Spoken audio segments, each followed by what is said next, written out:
Kapal pesiar Caledonian Sky asal Inggris kandas dan merusak area terumbu karang di Raja Ampat, Papua Barat. Kerusakan mencapai belasan ribu meter persegi. Dari penyelidikan awal diduga kapten kapal pesiar sengaja melewati jalur yang sangat dilarang untuk dilalui kapal. Selain menyimpang dari rute, kapten kapal diduga sengaja mematikan sistem navigasi agar keberadaannya tidak terdeteksi. Apa yang selanjutnya akan dilakukan oleh pemerintah Indonesia? Bagaimana proses ganti rugi dan rehabilitasi? Kami akan membahasnya malam hari ini langsung dengan Karliansyah yang merupakan Dirjen Pengendalian Pencemaran dan Pemulihan Lingkungan Kementerian Lingkungan Hidup dan Kehutanan. Selamat malam Pak Karliansyah. Malam Mas Indra. Baik, terima kasih sudah hadir. Kemudian ada Oni Mahardika yang merupakan Manajer Kampanye Pesisir, Laut dan Pulau-Pulau Kecil dari Walhi. Selamat malam Mas Oni. Terima kasih sudah hadir. Saya akan ke Pak Karliansyah. Pak Karliansyah ini kemarin ya ke sana Pak ya. Ini baru balik dari Raja Ampat kapan? Sore tadi ini. Iya. Oh baru ini langsung. Nah bisa ceritakan kepada kami Pak, bagaimana hasil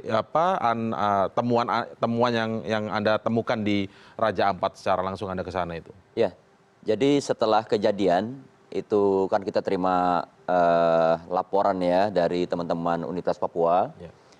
2 hari kemudian kami menurunkan tim ke lapangan. Nah sampai hari ini masih di sana. Sampai malam ini masih ada? Masih di sana karena kebetulan hari tadi gabungan tim dari Menko Maritim, ya. Kemudian Kementerian Kelautan Perikanan, KLHK dan juga perwakilan dari pihak perusahaan ini juga akan hadir di sana gitu ya. Akan hadir atau sudah bersama? Tadi pagi rencananya hadir, saya belum ketemu. Tadi kami balik, mereka katanya mau datang gitu. Baik. Tapi staf kami masih di sana dan selama Senin, Selasa, Rabu hingga Kamis kemarin, itu data kami jelas menunjukkan angka pada kisaran 13.522 meter persegi. Rusaknya terumbu karang. 13, boleh diulangi berapa Pak? 13.522 meter persegi. Luas sekali ya? Ya.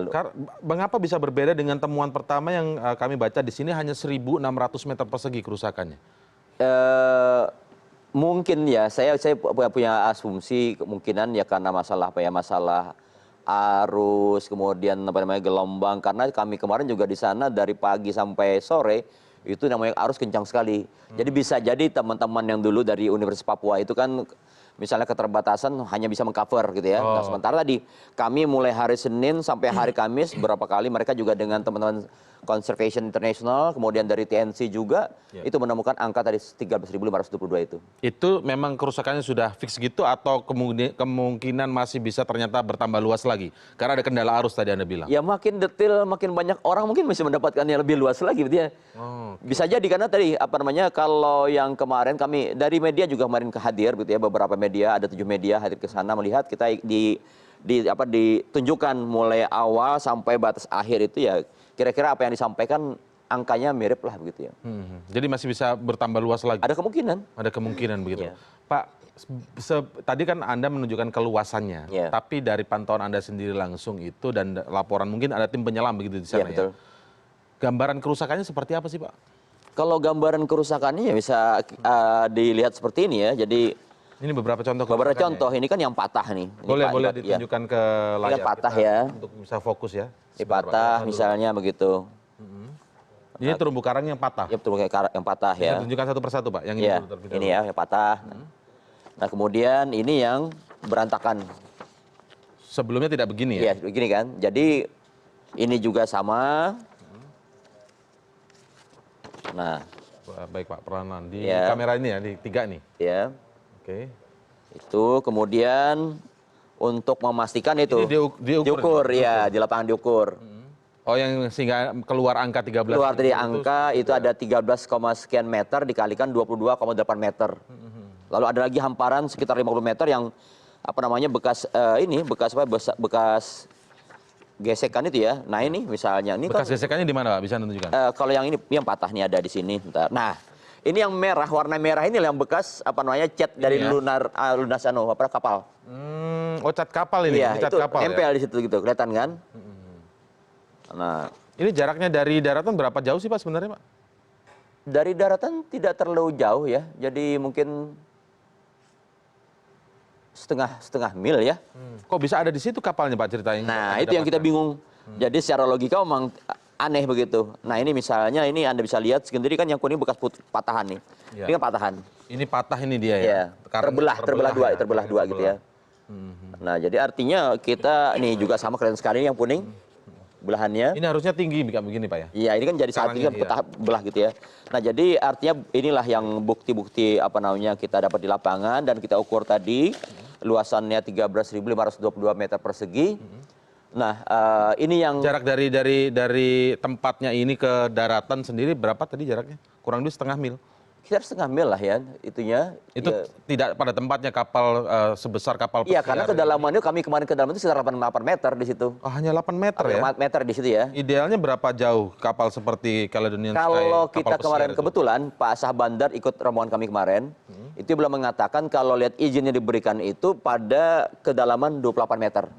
28 meter seharusnya. Sampai 2 meter gitu ya. Kami saja kemarin hanya menggunakan kapal dengan sepertiganya lah dari kapal pesawat, artinya ya panjangnya 30 meter itu sudah stop di situ. Kemudian kami naik skoci ke lokasi Karena akan gitu. bisa merusak Saking kalau dipaksakan. hati-hatinya begitu ya. Jadi kami secara logika memang aneh gitu apa namanya kapal pesiar Dengan masuk kedalaman sampai 8 wilayah meter. kedalaman tadi. Waktu kejadian kan 5 meter karena surut. Gitu, ya gitu ya. Lebih parah lagi berarti Iya, hanya 5 betul. meter ya. Iya. Baik, bagaimana Walhi melihat ini Mas? Ya, Kejadian inilah kita memotret kejadian ini bagaimana Anda melihat? ya pertama kami melihat terkait pengawasan dan pengendalian wilayah pesisir laut kita itu sangat lemah. Artinya kenapa? Sangat lemah?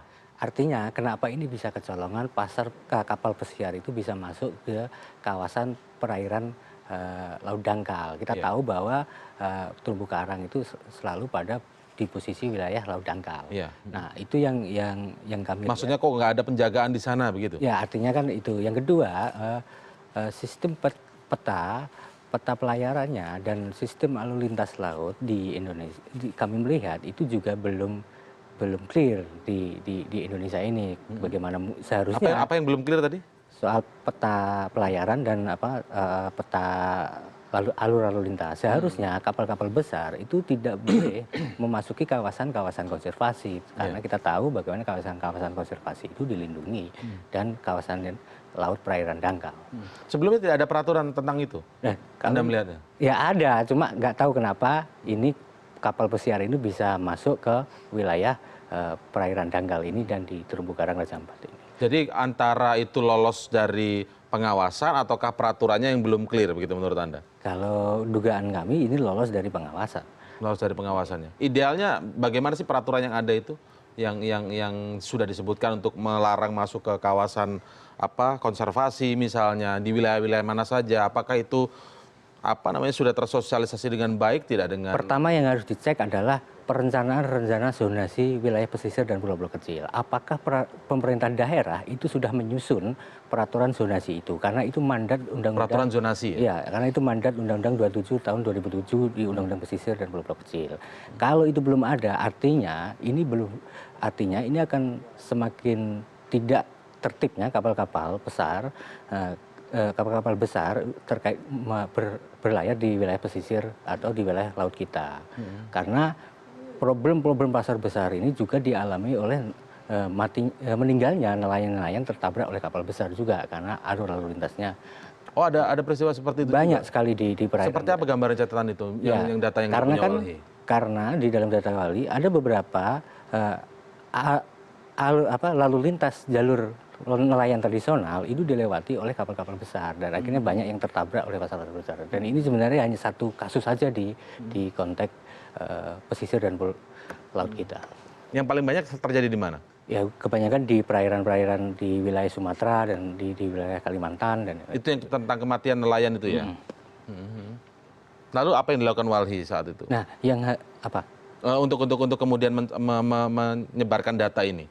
Ya kami Berkoordinasi dengan pemerintahan, Ya. Kementerian Perhubungan dan lain sebagainya? Pertama kami mencoba komunikasi ya ke Kementerian KKP, terus karena udah lama beberapa kasus ini, terus yang kedua kami mencoba kampanye bagaimana ada peraturan yang mengatur semua alur lalu lintas ini supaya tidak terjadi kecelakaan-kecelakaan yang dialami oleh para nelayan ini. Oke, baik Pak. Ini kan menanganinya adalah dari tidak hanya satu kementerian dan dua kementerian, tapi ada berapa? 6 kementerian Pak ya langsung untuk terlibat akan hal ini.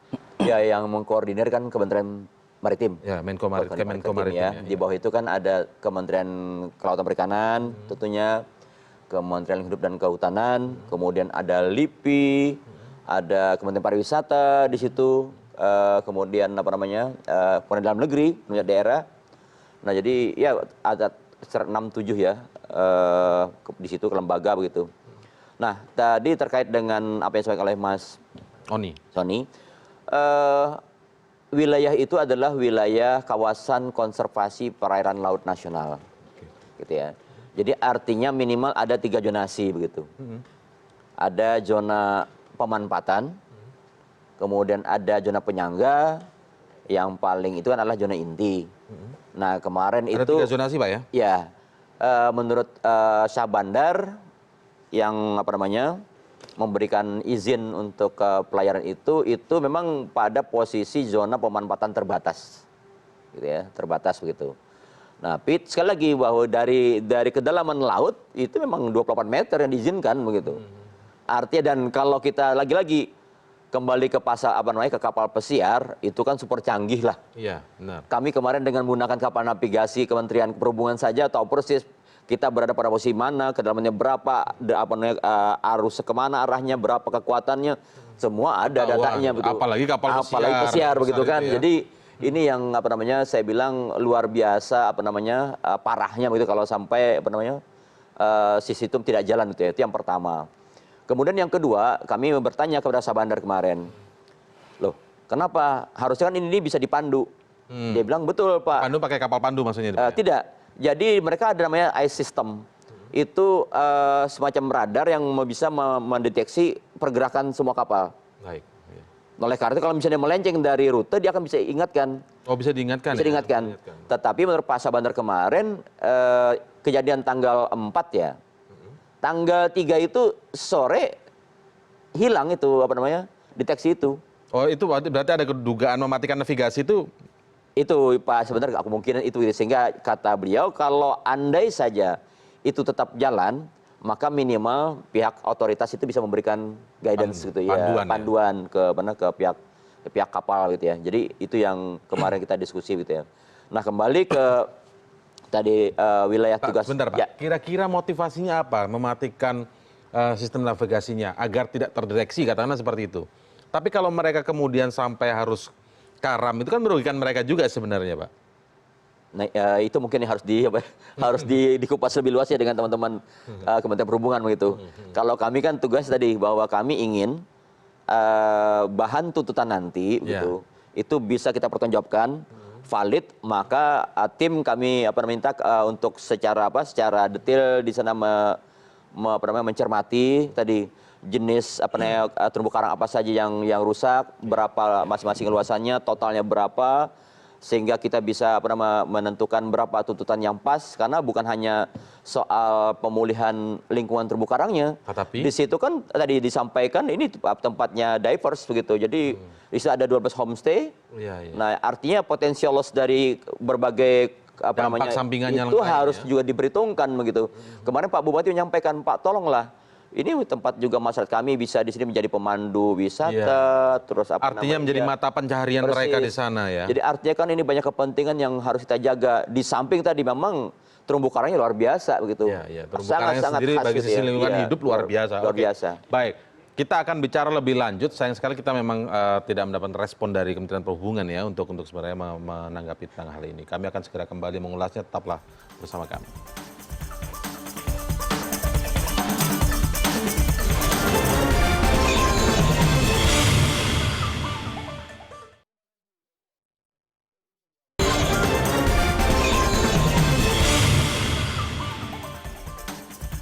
Ya, ini juga menjadi menarik dan juga perlu mencoba untuk menyambungkannya ke logika. Kalau memang ada peraturan tentang zonasi tadi ya, ada zona pemanfaatan, ada zona terbatas, zona penyangga, kemudian zona inti konservasi. Sebelum sampai ke zona inti konservasi, sebenarnya sampai di zona terbatas saja kapal-kapal itu sudah sangat terbatas ya, yang bisa masuk atau yang bisa melakukan aktivitas di sana juga terbatas begitu.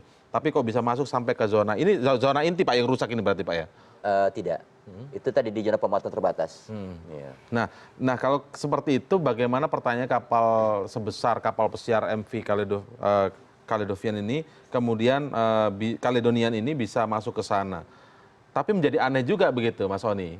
Kalau sampai kemudian ini beberapa hari kapalnya juga sudah menjauh, baru kita ribut-ribut di Indonesia sendiri. Bagaimana Anda melihat ini? Itu sebenarnya Kejanggalan. yang membuat kejanggalan kami, kenapa kapal itu dilepas begitu saja. Seharusnya kalau dia melakukan pelanggaran, tindak pidana, seharusnya itu harus ada penahanan. Seperti kasus-kasus yang... Penahanan kapal ya maksudnya? Iya, seharusnya itu menjadi alat bukti. Nah, kami juga nggak tahu ini apa dibalik, makanya saya meminta untuk nanti investigasi yang dilakukan pemerintah itu harus komprehensif dan terbuka disampaikan kepada publik, supaya kita tahu sebenarnya bagaimana modus-modus semua ini terjadi. Kalau catatan Anda kejadian seperti ini ada berapa kali sih terjadi di Indonesia mungkin yang tidak terungkap ke publik dari catatan Walhi? Kami barusan juga dapat pengaduan ya soal di Pulau Karimun Jawa, bagaimana kapal-kapal batubara dan batubara yang lalu lintang di kawasan itu kan kawasan Taman Nasional. Ternyata jangkar-jangkarnya itu banyak yang lepas dan itu menyangkut di terumbu karang itu, dan itu bisa dicek di nelayan di sana. Jadi tidak hanya kapalnya yang merusak terumbu karang, jangkarnya juga bisa merusak terumbu karang. Nah, aturannya seperti apa sebenarnya? Kapal boleh melemparkan jangkarnya itu seberapa, dalam posisi yang bagaimana? Dalam posisi laut yang bagaimana sebenarnya? Iya, sebenarnya kalau melihat soal yang kejadian Karimun Jawa itu kelihatannya ada yang lepas di jangkarnya itu, tidak terkunci secara rapi, dan itu yang membuat perjalanannya kapal lalu lintas itu merusak terumbu karang yang ada di wilayah. Oh, jadi sambil jalan jangkarnya itu turun gitu, terlepas sendiri begitu ya? Itu masuk kecelakaan dong berarti, bukan? Seharusnya. Nah, ini kami lagi mendalami laporan itu sebenarnya dari pengaduan masyarakat nelayan di sekitar Karimun. Oke. Yang Anda temukan sendiri bagaimana Pak di Raja Ampat itu terkait dengan kenapa kapal ini bisa sampai pergi begitu? Ya, itu sempat kami diskusikan dengan Sabandar gitu ya, karena kemarin sekali lagi beliau bersama kami ke lapangan gitu. Nah, jawaban beliau tadi, IMO, International Maritime Organization itu mempunyai code of conduct gitu ya. Code of conduct. Ya, bahwa sah bandar itu bisa menahan kapal hanya karena dua aspek, dua hal. Pertama, aspek cuaca yang tidak memungkinkan, akan membahayakan, maka sah bandar berhak untuk menahan. Kemudian yang kedua, putusan pengadilan. Bahwa pengadilan memutuskan kapal itu dilarang misalnya gitu. Maka sah bandar punya kewenangan untuk menahan itu. Nah, jadi beliau ketika tidak memenuhi dua unsur itu tidak berhak. Tidak di dalam organisasi internasional maritim itu tidak dimungkinkan kata beliau. Tapi nantilah ini harus dicek dengan teman-teman perhubungan. Tapi itu yang kemarin kita sempat ditanya juga, kok bisa begitu? Ini ada bukti pelanggaran, mereka mengakui kok dilepaskan begitu. Tapi jawaban Pak Sabandar kan begitu ya. Jadi hanya dua itu yang itu paling tidak hasil dari diskusi Anda dengan Sabandar ya. Karena Anda berusaha mengumpulkan hal-hal ini untuk kemudian melakukan penuntutan. Persis. Kami kan butuh itu untuk tadi bagaimana tuntutan yang kita sampaikan nanti itu hasilnya memuaskan begitu. Ini yang maju KLHK memang sengaja jadi begitu ya? Keputusan bersama atau bagaimana, Pak? Tidak. Jadi saya diberi amanah sebagai Dirjen Pengendalian Pencemaran dan Kerusakan Lingkungan. Maka otomatis yang terkait dengan kerusakan itu menjadi tanggung jawab saya untuk tahu persis begitu ya, bagaimana bisa diselesaikan begitu. Nah, jadi Bu Menteri menugaskan kami untuk ke lapangan. Jadi kita kembali lagi kemarin bahwa apakah informasi laporan staf petugas yang di lapangan itu memang seperti itu. Dan tadi saya juga cukup ini karena kebetulan teman-teman media hadir. Jadi memang kita kemarin ditunjukkan mulai tempat kejadian bagaimana awal kapal itu kandas, kemudian dicoba ditarik dengan takbot tidak berhasil.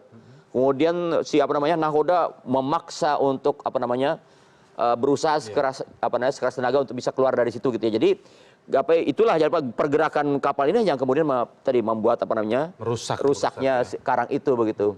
Nah, jadi kita ikutin dari awal sampai batas bisa dia lepas itu yang tadi ukurannya itu 11 sekian kali 22 sekian kita hitung-hitung ya betul sekitar 13.522 meter persegi itu. Gitu. Kerusakannya. Kerusakannya. Dengan kerusakan seperti itu, catatan Walhi akan sangat sulit untuk merehabilitasi ini tidak? Pertama dalam proses rehabilitasi itu akan membutuhkan waktu lama. Kalau bicara tumbuhnya terumbu karang untuk tiap tahunnya aja hanya setengah senti. Nah, Setiap tahun hanya setengah senti. Setengah senti. Dan untuk terumbu karang yang bercabang itu hanya 7 senti. Artinya proses pemulihan dan rehabilitasi ini cukup lama dan tidak hanya konteksnya hanya urusan ganti rugi tapi bagaimana ada pengusutan tindak pidana dan bagaimana pertanggungjawaban perusahaan untuk merehabilitasi Berkelanjutan. Jadi tidak berhenti ketika membayar ganti rugi saja maksudnya? Ya, gitu. Artinya maksudnya mengawal bagaimana? Lebih jelas bisa Anda elaborasi? Artinya yang dituntut oleh pemerintah kan hanya persoalan ganti rugi. Tapi juga bagaimana proses rehabilitasi yang jangka panjang dan berkelanjutan. Karena proses rehabilitasi untuk terumbu karang ini butuh proses lama. Tumbuhnya hanya setengah senti setiap tahun. Artinya kalau mau, ini kerusakan sampai berapa senti, ini luar biasa Pak.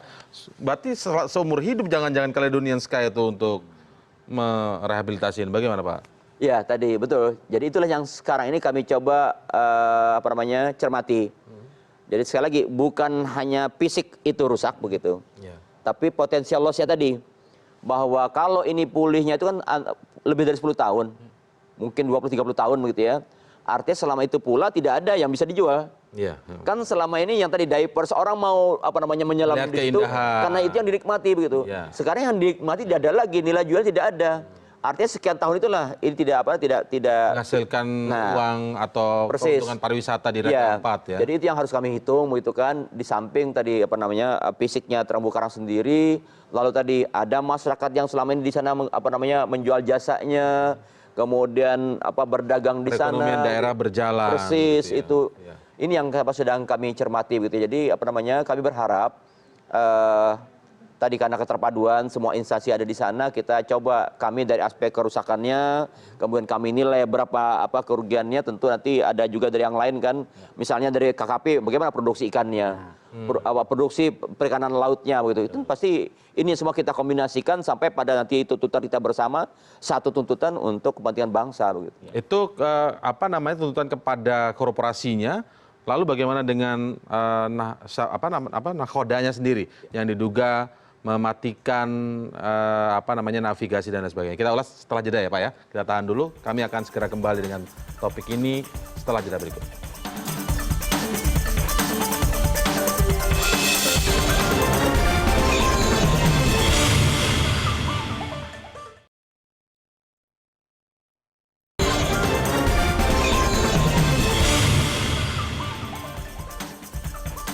Ya, kita akan melihat langkah pemerintah dalam hal meminta ganti rugi begitu ya.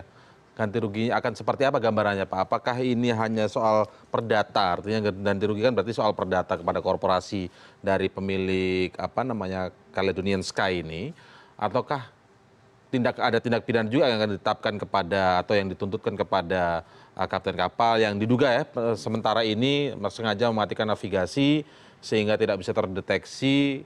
Bagaimana Anda Pak? Ya,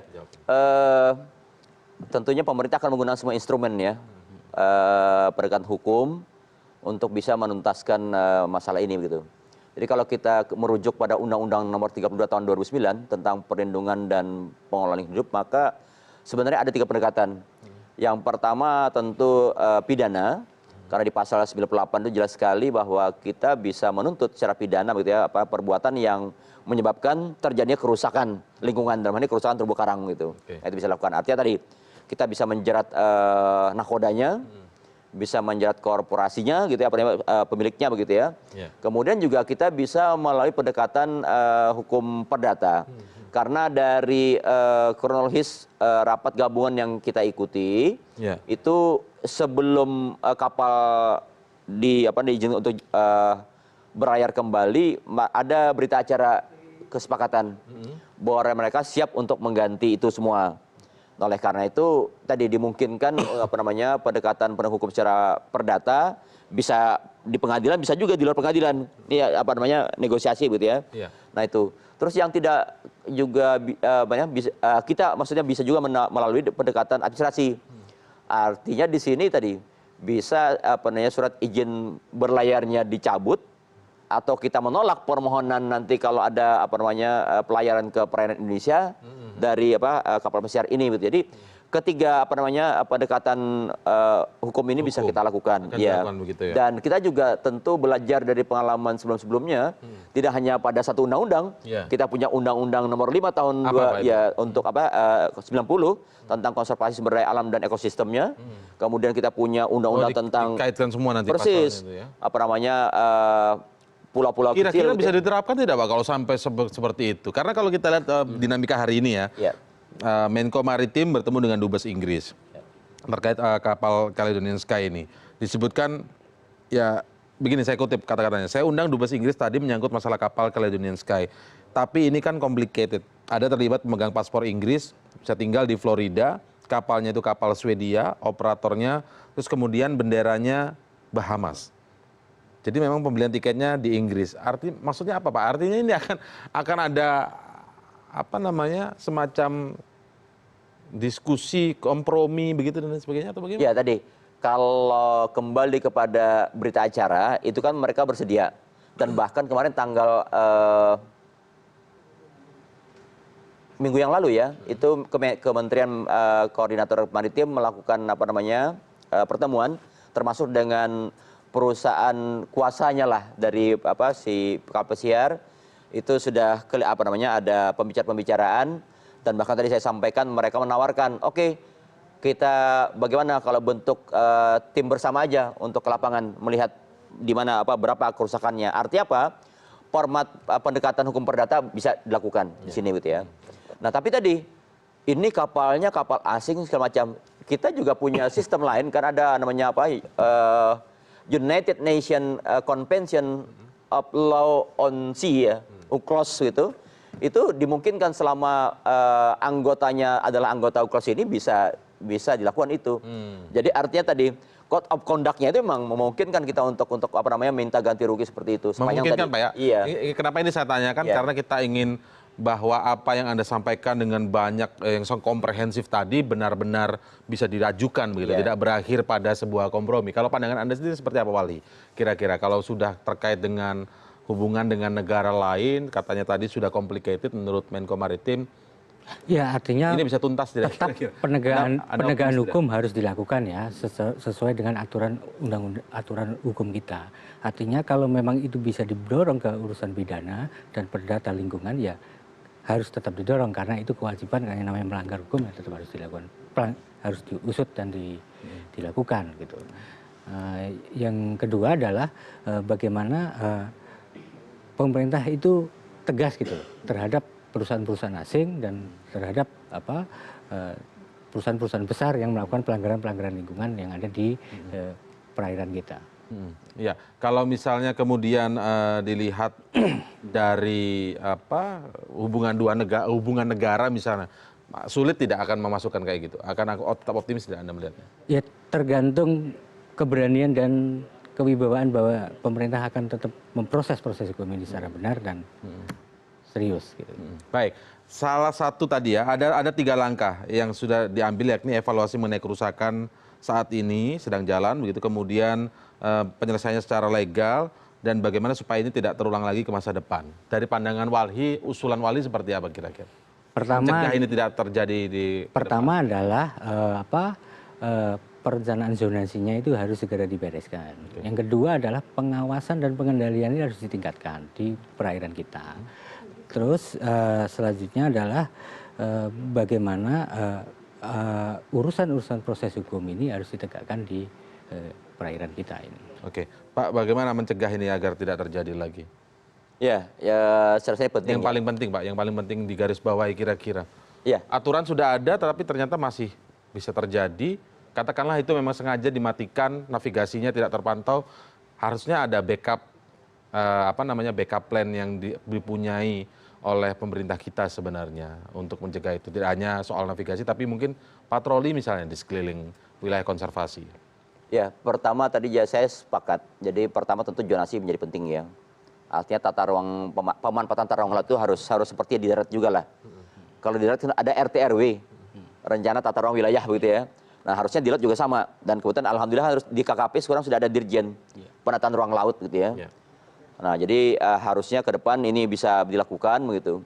Kemudian yang kedua adalah sistem navigasi. Jadi memang untuk area-area yang sensitif seperti ini itu harus lebih dari yang normal.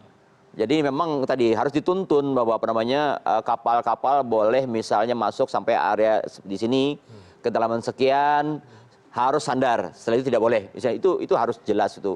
Yang ketiga pengawasan. Dalam hal ini kan karena ini wilayahnya juga wilayah daerah, maka pihak pemerintah daerah harusnya patroli ini harus dibentuk. Karena bagaimanapun ini pendapatan asli daerah juga kok begitu. Sumber pendapatan ini kekayaan yang luar biasa yang tadi untuk kehidupan masyarakat wajib pemerintah untuk menyiapkan sarana prasarana yang bisa mengamankan aset ini, modal ini. Baik, Pak, prosesnya akan seperti apa nanti ini? Kapan akan mulai diajukan penuntutan itu? Secara gabungan tadi saya sampaikan hari ini tim ke lokasi karena tadi ada permintaan dari pihak kapal untuk bersama. Saya yakin nanti negosiasinya pada keluar luas. Negosiasinya pada luas. Pasti soal artinya mereka tidak sulas itu. Oleh karena itu kami dari awal-awal tadi petugas kami dari awal sudah saya minta hitung pastikan berapa luas nanti pada saat mereka lapangan tunjukkan di mana mulai kejadian, di mana akhirnya ukur bersama berapa luasan itulah angka real di lapangan begitu ya. Nah, kemudian kita minggu depan negosiasi di luas ya, itu pasti mereka akan berkilah di sana nanti. Oh, luasnya tidak seluas itu begitu. Ya. Karena kan kalau kita ikutin awalnya 1.600.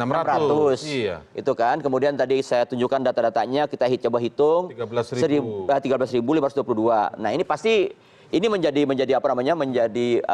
alat mereka untuk menghindar lah gitu ya. Oleh karena itu tadi saya bilang saya minta petugas kami tetap di lapangan tunjukkan pada saat mereka lapangan ini awalnya ini akhirnya ayo kita ukur bersama.